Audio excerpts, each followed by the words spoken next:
한 주일 동안 건강하셨습니까? TV닥터 인사이드 여러분의 건강지킴이 곽동원입니다. 최근 들어서 이가 시리신가요? 혹시 잇몸에서 피가 나십니까? 올게 왔습니다. 화면 앞으로 모이세요. 최근 기사에서는 하루 3번 양치질만 깨끗이 해도 혈관이 깨끗해진다라는 기사가 있었습니다. 무슨 얘기냐고요? 뒤에서 자세히 설명을 해드리도록 하겠습니다. 오늘 궁금증 많은데 이분께 여쭤보도록 하겠습니다. 오랜만에 치과 선생님 모셨습니다. 손현락 선생님이십니다. 선생님 안녕하세요. 네, 고맙습니다. 네, 치과의사 손현락입니다. 네네, 오늘 질문이 굉장히 많습니다. 네. 잘 부탁드리겠습니다. 네. 우선 잇몸병 하면 우리가 용어부터 좀 정리를 해야 될 것 같습니다. 네. 치석, 치태, 치은염, 치주염 굉장히 많습니다. 용어부터 좀 정리를 해볼까요? 네, 구강 내에는 일반적으로 300여 종 이상의 구강 세균들이 있는데요. 오, 많네요. 네. 음식을 섭취하게 되면은 그 세균들이 음식을 대사하게 되고요. 타액과 섞이면서 일반적으로 끈끈하고 얇은 막이 만들어지는데 막이 만들어져요. 그거를 뭐 이끼와 비슷하다고 해서 치태라고 합니다. 그게 치태군요. 근데 이 치태가 올바른 양치질로 제거되질 않으면 얘가 이제 서서히 딱딱하게 굳게 되는데요. 이를 치석이라고 합니다. 치태가 굳어서 치석이 되는군요. 그렇습니다. 그래서 치석과 치태가 만들어지면은 일단은 세균들이 쉽게 거기에 부착을 하게 되고요. 쉽게 번식하면서 염증을 일으켜서 잇몸이나 치조골 혹은 치주인대에 염증을 일으키게 되는데 이를 치주질환이라고 합니다. 치주질환. 치은염은 선생님 뭔가요? 치은염은 치주 질환의 초기 증상이라고 생각하시면 되고요. 처음에 잇몸이 붓고 피가 나는 상태가 되면 잇몸 질환의 초기 증상이라고 생각하시면 됩니다. 그래서 이제 치태가 치석이 되고 치은염을 일으킨 다음에 치주염으로 간다. 이렇게 이해를 하면 되겠군요. 그렇습니다. 오랜만에 이제 치아 큰 그림도 하나 가지고 나오셨습니다. 자세하게 또 설명을 좀 해주실까요? 치아는 그 치아 주위 조직을 치주라고 부르는데 치주는 크게 네 부분으로 구성되어 있다고 생각하시면 됩니다. 첫 번째 잇몸, 그리고 치아 뿌리를 잡고 있는 치조골, 그리고 치아 뿌리와 치조골을 연결시키는 치주인대, 그리고 치아 뿌리 표면을 덮고 있는 배각질, 이렇게 4가지로 구성이 되게 됩니다. 잇몸은 치조골을 보호하는 역할을 하고요. 치조골은 치아 뿌리를 잡고 지탱하는 역할을 해주면서 치주인대는 우리가 음식을 씹을 때 치아에 전해지는 그 씹는 힘을 치조골에 바로 전달시키지 않고 분산시켜줘서 완충작용을 역할을 하게 됩니다. 그래서 치아 빼고는 그 주변은 거의 다 뭐 치주다 이렇게 이해를 하면 될 것 같고. 치아 주직의 말을 줄여서 치주라고 부른다고 생각하시면 됩니다. 그럼 자 거기에 염증이 생기는 게 이제 치주염이 될 텐데 치주염이 있으면 우리가 어떤 증상들을 느끼게 될까요? 치주 질환이 시작되는 초기 단계에서는 잇몸이 벌겋게 이제 붓거나 아니면 양치 시에 피가 나거나 그리고 뭐 입냄새가 나기도 합니다. 입냄새. 자, 근데 그게 치료되지 않고 계속 진행이 되면은 결국은 치아 뿌리를 잡고 있는 뼈에까지 영향을 줘서 잇몸뼈가 소실되게 되면 치아가 점점 흔들리게 될 거고요. 그리고 치아 상단 부분이 뿌리가 노출이 되면서 시린 증상도 느끼게 됩니다. 그 입냄새 나는 증상으로 왜 내과에 오셔서 내시경 좀 해봅시다라고 말씀을 하시는 분들이 가끔 계신데 보통 입냄새가 나는 이유의 90%는 입 안에 있는 경우가 많습니다. 이거 참고를 하셨으면 좋겠고요. 자, 여러 가지 그 치주염이 있을 때 증상들을 쭉 말씀을 해주셨는데 그 왜 보면 개그맨 몇 분이 떠오르는데 왜 유난히 이렇게 이가 좀 커 보이는 분들이 있습니다. 잇몸이 사라지면 상대적으로 이가 좀 커 보이지 않을까요, 선생님? 그렇습니다. 치주 질환이 많이 진행이 되면 치아 뿌리를 잡고 있는 치조골 상단부가 소실이 되고요. 그러다 보면 뼈가 내려가면 당연히 덮고 있는 잇몸도 내려가서 상대적으로 치아가 길어져 보일 수 있습니다. 그러니까 평소 다른 분들보다 치아가 좀 큰 분들은 잇몸 질환을 의심을 할 수도 있다라고 말씀을 해주셨고요. 또 이런 분들도 보입니다. 왜 이렇게 환하게 웃으실 때 보면 잇몸 색깔이 다른 분들하고 좀 다른 분들이 있거든요. 유난히 빨갛거나 보라색이거나 좀 거무틱틱한 분들도 있습니다. 담배 태우시나라는 생각을 또 하게 되는데 잇몸의 색깔을 보고도 우리가 잇몸 질환을 구별할 수 있을까요? 잇몸의 형태나 색깔은 개인적인 차이가 있어가지고 색깔만 보고 단순히 치주 질환이라고 뭐 의심하기는 맞지는 않는 것 같고요. 다만 뭐 동반되는 증상, 뭐 양치할 때 피가 난다거나 이가 시리다거나 하면 그때는 치주 질환 생각해 볼 수 있습니다. 색깔만 가지고는 구별을 할 수 없다라고 말씀하셨습니다. 저희가 오프닝에서 말씀을 드렸는데 치아 관리만 잘해도 혈관 질환을 예방할 수 있다고 했습니다. 네. 이게 그러면 치석이나 치주 질환이 뭔가 혈관하고 관계가 있나 봐요? 그 치주 질환이 네. 많이 진행이 되게 되면은 염증 질환이 많이 생기게 되고요. 치주 네. 병원균이 생기게 되는데 예. 얘네들이 혈관을 타고 직접 전신으로 이동이 되게 되면 예. 뇌혈관 질환이나 아니면 뭐 이런 폐렴 같은 것들을 유발할 수 있습니다. 예. 그래서 이게 이제 그 아시는 분들도 계시겠지만 우리 몸에서 혈관이 가장 외부랑 가깝게 노출이 된 데가 뭐 손등 이런 데가 아니고요. 잇몸이 예. 제일 노출이 가깝게 돼 있다고 합니다. 그래서 입안에 세균이 많으면 많을수록 혈관으로 세균이 들어올 기회가 많아지는 거죠. 그 말씀을 예. 지금 하고 계신 것 같습니다. 예, 그 치아가 유일하게 우리 몸 중에서 뼈를 뚫고 나온 조직이다 보니까 그렇죠, 그렇죠. 예, 그 부분에 대한 방어막이 피부나 아니면 다른 뭐 근육과 같이 100% 세균을 차단할 수 있는 구조는 아니라고 보시면 되고요. 예. 그러다 보니까 치주 질환이 발생이 돼서 그 네. 부분에 방어막이 깨지면 예. 그쪽으로 세균들이 쉽게 침투하고요. 예. 결국은 전신으로 들어갈 수 있는 통로가 될 수 있습니다. 예, 그래서 뭐 치주 질환이 있었는데 그게 원인이 돼서 이제 폐혈증이 되기도 하고 예. 폐렴이 생기기도 하고 치매도 생길 수 있다고요, 선생님. 예, 그 혈관을 타고 들어간 그런 염증 물질이나 예. 치주 병원균이 뇌로 들어가게 되면 예. 그게 뭐 알츠하이머와 같은 뇌신경계 질환을 유발할 수도 있습니다. 정말 우리 몸은 연결이 안 된 데가 없는 것 네. 같습니다. 치아 관리를, 치주 관리를 또 한 번 잘 하셔야 되는 이유를 설명을 드렸고요. 이렇게 치주 질환 환자가 계속 늘고 있는 것 같습니다. 우리 국민의 90%가 치주 질환을 경험을 한다고 하거든요. 거기다가 요즘은 젊은 세대들도 20, 30대도 굉장히 많아지고 있다고 합니다. 양치질 때문인가요, 선생님? 대부분 이유는 그렇다고 보시면 되고요. 아이고, 네. 그 치주 질환은 구강 상태와 밀접한 관련이 있고요. 예. 양치를 한다고 해서 크게 의미가 있는 건 아니고 제대로 된 양치질을 하셔야 돼요. 제대로 된 양치질. 예. 하루에 3번, 3분 이상 예. 바른 방법으로 하셔야 되고요. 네. 그리고 급격하게 최근에 20, 30대의 그 치주 질환이 늘어나는 이유는 뭐 대표적으로 음주나 흡연 그리고 스트레스 그리고 옳지 못한 식습관 때문에 나타나는 경우가 많습니다. 아, 그래요? 네, 음주 같은 경우에는 치주 질환이 있는 경우에 혈관을 확장시켜서 예. 아까 말씀드렸던 그런 나쁜 물질들이 혈관을 통해서 그 병이 더 커질 수 있고요. 예. 담배 같은 경우에는 오히려 이제 혈액의 흐름을 방해하게 되고 네. 구강을 건조시켜서 이런 세균 번식을 쉽게 만들기 때문에 예. 치주 질환에 좋지 않은 방향으로 작용이 됩니다. 야, 새해 들어서 이제 술, 담배 줄이실 계획 세우신 분들이 많으실 텐데 네. 한 번 더 경각심을 일깨워드리는 그런 말씀을 해주셨습니다. 저는요, 선생님, 거의 오른쪽으로만 씹는 것 같습니다. 네. 음식을 오른쪽만 씹는데 그러면 오른쪽 치아가 많이 상하거나 오른쪽 잇몸이 고생을 하지 않을까요? 아, 예. 최근 연구에 의하면 네. 한쪽으로 씹게 되면 네. 그쪽에 이제 저작근, 씹는 근육이 네. 비정상적으로 발달이 돼서 안면 그렇겠죠. 비대칭을 유발을 하는데요. 네. 그 안면 비대칭 환자를 연구한 그 조사 결과가 있는데요. 그런 분들이 일반인들에 비해서 네. 치주 질환이 9배나 높고요. 그리고 오히려 씹는 쪽으로요? 아니요, 반대쪽으로 반대쪽으로요? 그러니까, 예, 씹는 쪽 말고 반대쪽에 오히려 치주염의 증상이 더 크다고 하는 연구 결과가 있습니다. 왜 그럴까요? 아무래도 잘 안 씻는 쪽은 자정작용이 많이 떨어지기 때문에 예. 청소가 잘 안 돼서 그런 경향이 있지 않을까 생각해 봅니다. 아, 그러면 예를 들어서 내가 오른쪽으로만 씹는 습관을 한다면 오른쪽을 보호해주기 위해서가 아니라 왼쪽을 보호하기 위해서라도 양쪽으로 번갈아서 씹어야 한다, 이 말씀이신가요? 예, 그렇습니다. 최근에 여러분들 많이 쓰시는 거 있으실 텐데 요거 효과 있는지 한번 여쭤볼게요. 혀 클리너 쓰십니다. 혀의 백태 제거하는 거. 네. 요거 선생님 쓸만합니까? 예, 그 사용하시는 걸 추천을 드립니다. 예. 백태에는 많은 세균들이 끼어 있고요. 네. 그것들을 잘 쓸어내리는, 그러니까 제거하는 데 효과가 있다고 생각을 합니다. 예. 그리고 우리 어머니 쓰시는 거. 그 뭐 이렇게 수압 세게 이렇게 내보내서 예. 워터픽이라고 하나요? 예. 이거 괜찮을까요? 예, 워터픽도 효과적으로 쓰면 상당히 의미가 있는 치료 방법이고요. 예.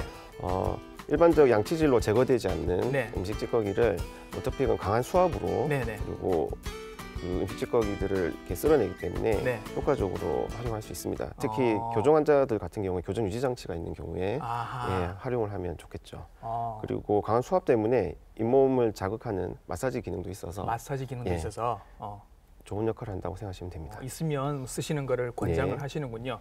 그리고 이제 그 원래 칫솔이 안 가는 부분은 이제 워터픽으로 쓰시는 거니까. 네. 그러면 이제 또 이와 이 사이는 우리가 치간 칫솔 같은 거 쓰지 않습니까? 네. 점점 옛날에는 치실을 쓰시다가 요즘은 치간 칫솔로 넘어가는 것 같은 느낌도 네. 있어서 이게 또 뭐 칫솔모도 굉장히 이렇게 사이즈가 다르고 하던데 이거 치간 칫솔을 어떻게 선생님 쓰면 좋을까요?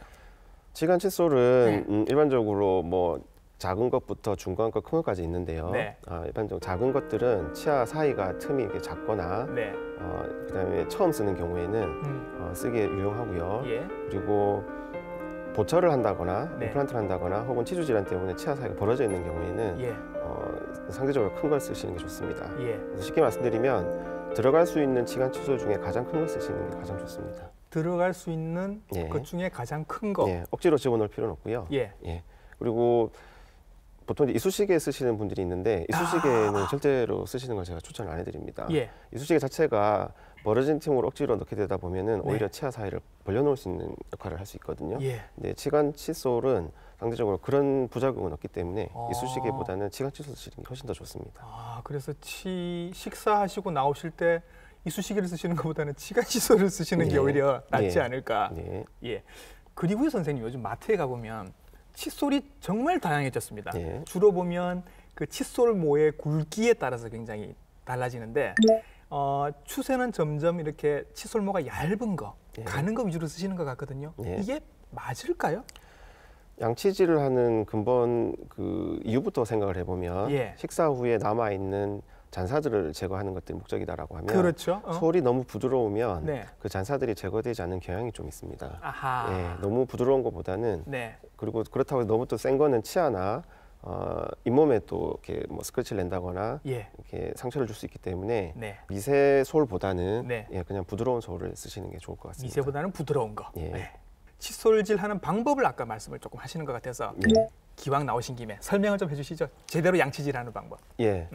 양치질은 식사 후에 남아있는 음식 잔사를 제거하는 게 목적입니다. 대부분 분들이 치아에 광을 낸다는 식으로 이렇게 앞뒤로 칫솔을 움직여서 청소를 하시는데 이게 아니죠. 그것보다는 칫솔 자체를 그 잇몸과 치아 사이에 45도 정도로 끼운다고 생각을 하셔가지고 딱 끼운 다음에 한 10번 정도 진동을 주시고요. 진동. 그리고 윗니는 아랫방향으로, 아랫니는 윗방향으로 빗자루로 쓸어낸다는 듯이. 쓸어낸다. 그래서 잇몸과 치아 사이 있는 음식 잔사를 제거하는 목적으로 그렇게 양치질을 하시는 게 좋고요. 그리고 순서를 정해가지고 치아에 뭐 왼쪽 위에서부터, 그러니까 오른쪽 위에서부터 왼쪽 위, 왼쪽 아래, 오른쪽 아래 이런 식으로 빠지는 거 없이 할 수 있도록 그렇게 나름 순서를 정해서 하시는 게 좋고요. 이런 방법들이 초기에는 어려울 수 있으니까 양치질 하실 때 거울 보고 하시고. 거울 보고. 처음에는 그렇게 하시는 걸 추천을 드립니다. 그러니까 닦는다라는 의미보다는 하나하나 이렇게 쓸어낸다. 하나 단위로 이렇게 하다 보면 굉장히 시간도 오래 걸릴 거다라고 말씀을 하시더라고요. 치약 얘기도 한번 해봐야죠. 선생님, 치약이 중요합니까? 최근에는 치약이 기능성 치약이 참 많은데요. 보통 뭐가 첨가가 되고 뭐 이런 게 많더라고요. 그래서 그 시리니 같은 경우에 치약에 그 시리니를 조금 둔감하게 만들어주는 어떤 약재들이 들어있는 경우가 있어서 그런 기능성 치약을 쓰시면 시리니에 좀 도움을 받으실 수도 있습니다. 그 자일리톨 치약 같은 것도 있던데. 이런 것도 뭐 도움이 될까요? 자일리톨은 일종의 이제 당 성분인데요.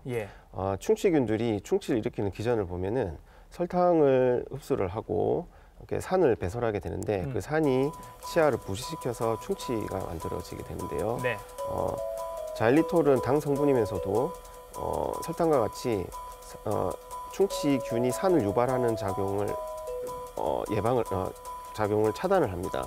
그래서 충치균이 자일리톨을 흡수를 해도 산이 나타나지 않기 때문에 충치가 나타나지 않는 효과를 얻을 수 있고요. 이것 또한 치주에도 도움이 됩니다. 충치균을 속이는 건데 사실은 뭐 어쨌든 도움은 된다고 말씀하셨습니다.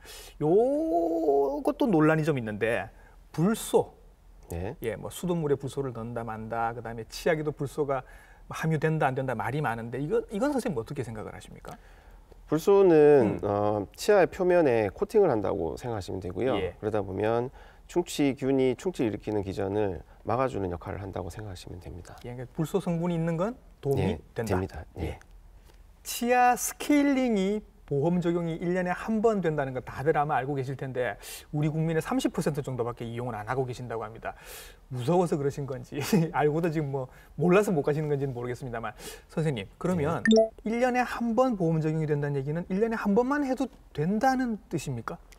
예, 일반적으로는 1년에 한 번 정도 해도 괜찮은데 네. 치주 질환이 있는 경우에는 네. 3에서 6개월 정도에 한 번씩 내원하셔서 검진을 받아보시는 게 좋고요. 예. 그런 분들 경우에는 부분적으로 스케일링을 하게 되는 경우에는 부분 스케일링요? 예, 그런 경우에는 보험 적용을 받기 때문에 예. 경제적 부담이 그렇게 크진 않습니다. 아, 그렇군요. 네. 자, 이렇게 관리를 잘 하셔도 이미 치과에 왔을 때 이미 치주 질환이 있다. 그러면 이런 분들은 이제 어떻게 치료를 해주시나요? 예, 그 초기에 잇몸 질환이 있는 치은염의 경우에는 네. 간단히 스케일링으로 해결되고 예. 원래대로 돌아가는 게 대부분인데 예. 치조골이나 잇몸뼈까지 이렇게 소실이 된 경우에는 아이고, 예. 예, 이게 조금 더 공격적인 치료가 필요하고요. 예. 잇몸뼈 아래에 있는 치석을 제거하는 게 치료의 목적이고요. 네. 치근 활택술이나 마취하에 예. 치근 활택술이나 치은여나 소파술이라고 해서 예. 잇몸 내부에 있는 치석을 제거하는 치료를 하게 됩니다. 이것도 초기에 오시면 조금 일이 좀 가볍게 네. 진행이 되는데 네. 늦게 오실수록 일이 좀 커진다라는 네. 말씀이시네요. 그러면 이제 이 방송을 듣고 이제부터 스케일링을 내가 받아야 되겠다 해서 가시면 초반에는 좀 제거를 많이 하지 않겠습니까? 네. 그러면 뭔가 좀 이가 시린 느낌도 들고 횡한 느낌도 들고 그러신 거죠? 예, 그렇습니다. 예. 그 스케일링의 오해 중에 스케일링을 하고 나서 예. 오히려 뭐 더 안 좋아졌다고 말씀하시는 분들이 예. 많은데요. 저희가 이제 병원에 오신 환자분들한테 말씀하시는 게 저희 이제 목욕을 할 때 예. 뭐 몇 년 동안 목욕을 안 했다가 이제 때 목욕을 하게 되면 예. 하고 나서 쓰라리기도 하고 아프기도 하잖아요. 예. 예, 마찬가지로 치석도 오랫동안 된 치석을 제거하면 제거하는 과정도 힘들 뿐만 아니라 네. 하고 나면은 치석이 떨어져 나가면 네. 그 위에 있던 뿌리 표면이 노출되기 때문에 시릴 수 있습니다. 예. 근데 대부분 시간이 지나면은 원래 정상 상태로 돌아가기 때문에 예. 그리고 주기적으로 치석 제거를 하시는 분들은 예. 오히려 하고 나면 되게 상쾌해 하십니다. 그래서 스케일링을 했는데 내가 많이 아프다, 예. 혹은 많이 시리다라고 하시면 내가 그동안 스케일링을 많이 안 했구나라고 생각하시면 될 것 같습니다. 그렇죠. 치석을 제거를 하고 나면 스케일링을 하고 나면 횡한 모습을 보이시게 될 수도 있는데 그게 원래 내 잇몸인 거잖아요. 예, 그렇습니다. 그렇죠? 예. 예. 그래서 이게 이제 자꾸 치과 가는 걸 두려워하시다 보니까 어떤 분들은 이것도 물어보시던데요, 저한테. 예. 발치, 이 뽑는 건 미루다 제일 마지막에 하는 게 좋다. 예. 이 얘기도 맞는 얘기입니까? 발치에는 적절한 시기가 있는데요. 예. 당연히 자기 차를 오랫동안 쓰는 게 가장 중요한 부분이긴 한데 네. 발치를 적절한 시기에 하지 않으면 네. 그 그러니까 치주 질환에 오염된 치아 자체가 주위에 염증을 일으키는 원인으로 작용이 돼서 그렇겠죠. 오히려 주위에 있는 치조골 예. 혹은 그 앞이나 뒤에 있는 치아 뿌리를 덮고 있는 치조골에 영향을 주기 때문에 네. 나중에 임플란트 수술이 불가능한 경우도 진행될 수 있습니다. 네. 그래서 발치는 최대한 미루는 게 아니라 네. 적절한 시기를 잘 판단해야 되기 때문에 불편하신 게 있으면 치과를 방문하시기를 추천을 드립니다. 그렇죠. 네. 임플란트 말씀을 하셨습니다만 임플란트라는 게 결국은 그 잇몸에다가 이렇게 인공 치아를 이렇게 박는 거 아닙니까? 예. 그렇게 치면 잇몸이 건강해야 되겠죠. 그렇습니다. 임플란트 수술은 예. 잇몸뼈의 뭐 형태나 그다음에 크기 그리고 질에 따라서 그 난이도가 상당히 많이 바뀔 수 있는데요. 네. 적절한 시기에 발치를 해서 잇몸뼈가 크게 소실되지 않은 경우에는 네. 그냥 그렇게 어렵지 않은 방법으로 간단하게 수술을 할 수 있는데 반해서 잇몸뼈가 많이 소실되어 있는 상태에서는 부가적으로 뭐 뼈이식이 동반이 돼야 될 수도 있고요. 네. 자, 그러다 보면은 수술 후에도 약간의 통증이 좀 동반될 수 있습니다. 예. 그리고 더 심한 경우에는 치조골이 완전히 소실이 되었거나 예. 혹은 해부학적으로 중요한 뭐 신경이나 근접해 있는 경우에는 예. 수술 자체가 불가능한 경우도 있을 수 있습니다. 예, 치료 기간도 굉장히 또 길어지기도 네. 하고 그렇죠. 예. 근데 그 요즘 광고에 보면 치과 광고 말고요, 선생님. 예. 임플란트 광고도 나옵니다. 예. 이걸 우리가 알아야 되나 싶기도 하거든요. 예. 그러면 이게 뭐 임플란트가 회사마다 이 소비자들이 좀 알아야 하는 게 있습니까? 초창기 임플란트가 개발될 당시에는 네. 많은 그 데이터가 쌓이기 전이라서 어떤 임플란트가 좋다 뭐 그런 이야기가 많았는데요. 예. 최근에는 많은 경험과 데이터가 쌓이면서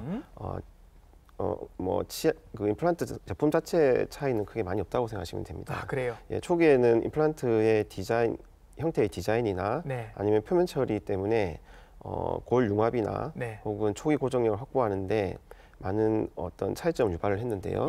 지금 뭐 시중에 나오는 임플란트 같은 경우에는 모두 다 뭐 우수한 편이기 때문에 그런 부분의 차이는 크게 없다고 생각하시면 됩니다. 그리고 또 다행스러운 건 65세 이상부터 임플란트 몇 개까지는 보험이 된다라는 발표가 나왔습니다. 그 작년 7월부터 그 임플란트에 대한 보험이 보장 영역이 확대가 됐는데요. 본인 부담금이 50%에서 30%로 감소되어서 경제적 부담을 많이 덜 수 있습니다.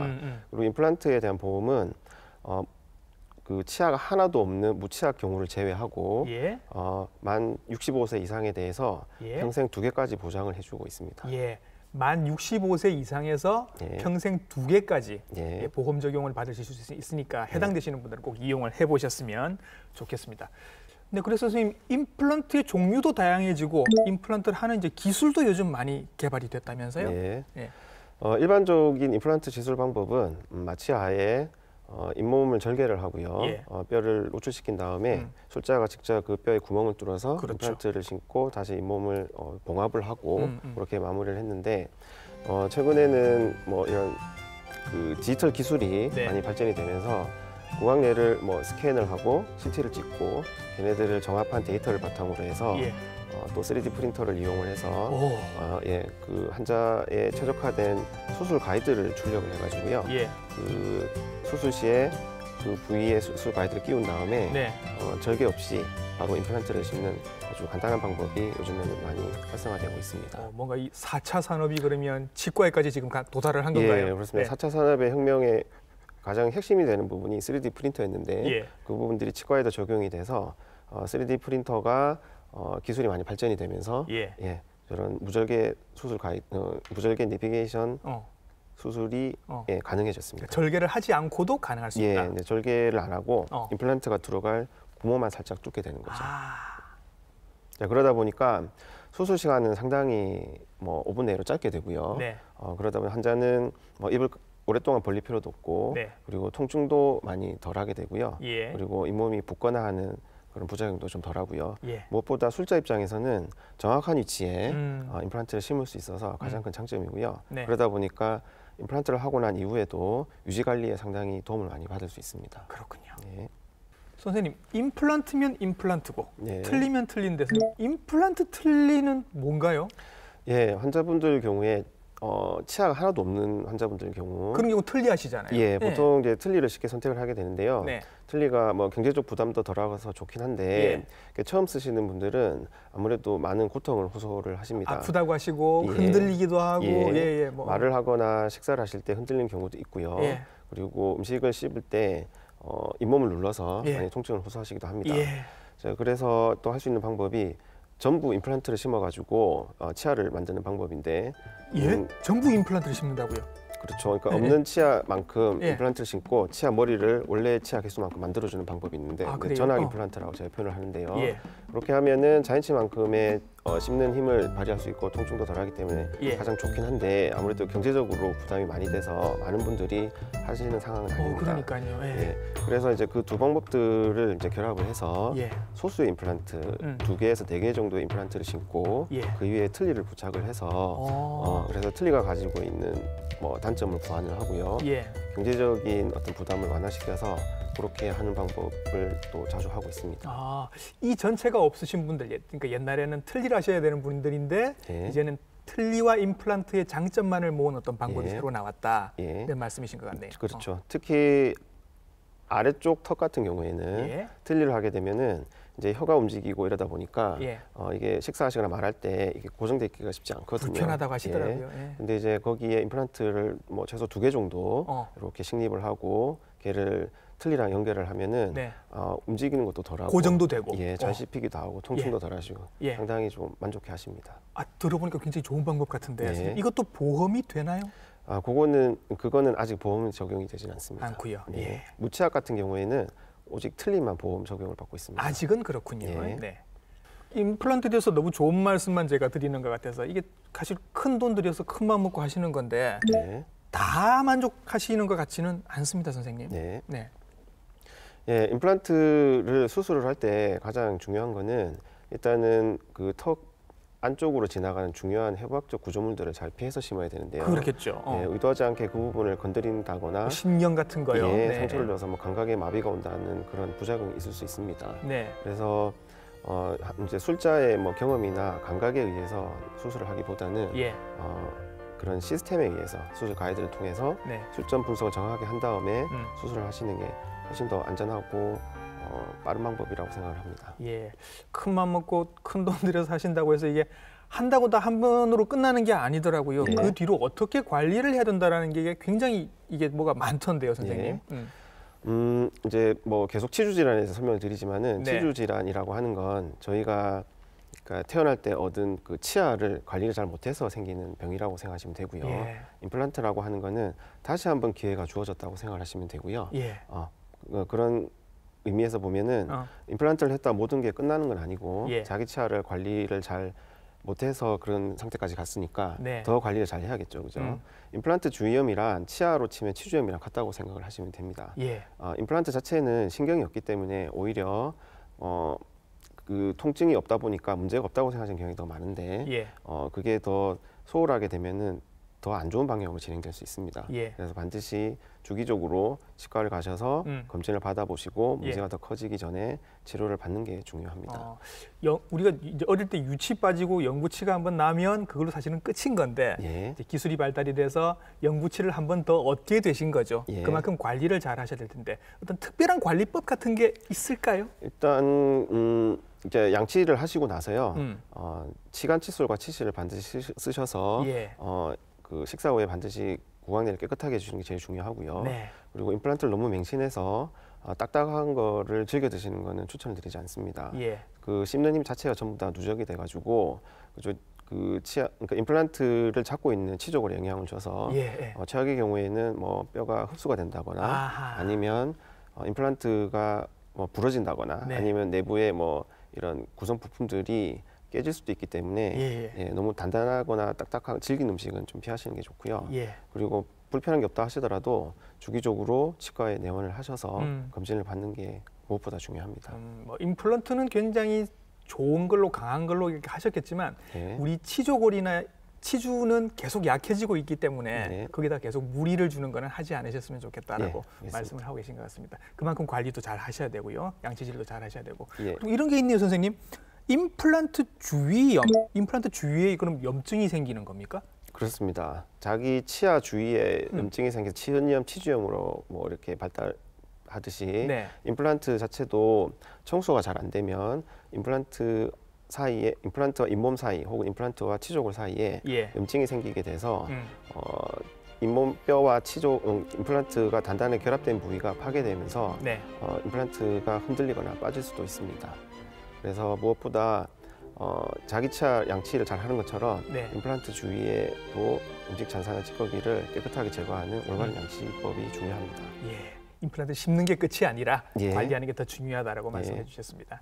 대부분 다른 환자분들이 예.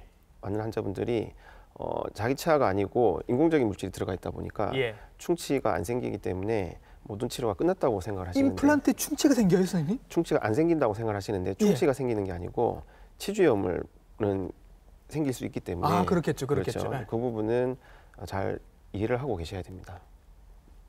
예, 오늘 오랜만에 치과 선생님 모셔서 뭐 간단한 양치질 방법부터 시작해서 임플란트까지 굉장히 많은 말씀을 청해서 들어봤습니다. 시청하신 여러분들께 마지막으로 당부하실 말씀 있으시면요. 예. 예. 모든 병이 그렇겠지만은 치주 질환의 경우에 특히 예방이 중요합니다. 식사하시고 올바른 양치질법으로 치간 칫솔과 치실을 이용을 해서 깨끗하게 관리를 하시면 예. 오랫동안 자기 치아를 쓸 수 있는데요. 만약에 치주 질환이 이완이 되면 그냥 뭐 놔두면 좋아지겠지라고 생각하기보다는 반드시 치과에 내원을 하셔서 검진을 받아보시는 게 좋고요. 그리고 치주 질환이 심해져 가지고 치아가 많이 흔들리는 경우에는 방치하지 마시고 반드시 발치 이후에 후속된 임플란트 수술이나 뭐 다른 보철 치료를 받으시는 게 오히려 더 좋다고 생각을 합니다. 오랜만에 치과 선생님 모셔서 정말 양치질부터 시작해서 임플란트까지 굉장히 중요한 얘기들 우리가 평소에 궁금했던 점들 많이 여쭤보고 오늘 좀 머릿속이 환해진 것 같은 느낌입니다. 언제 또 한번 초청을 해서 또 좋은 말씀 많이 들었으면 좋겠네요. 치과 선생님 손현락 선생님과 함께했습니다. 선생님 수고하셨습니다. 감사합니다. 작년 한 해 병원 외래 진료 1위는 부동의 감기였고요. 2위가 잇몸 질환이었다고 합니다. 스케일링 보험 적용되니까 여러분들 꼭 잊지 말고 받아보시고요. 평생 동안 쓰셔야 될 치아와 잇몸 관리 규칙적으로 잘 하셔서 오래오래 건강하게 쓰시기 바랍니다.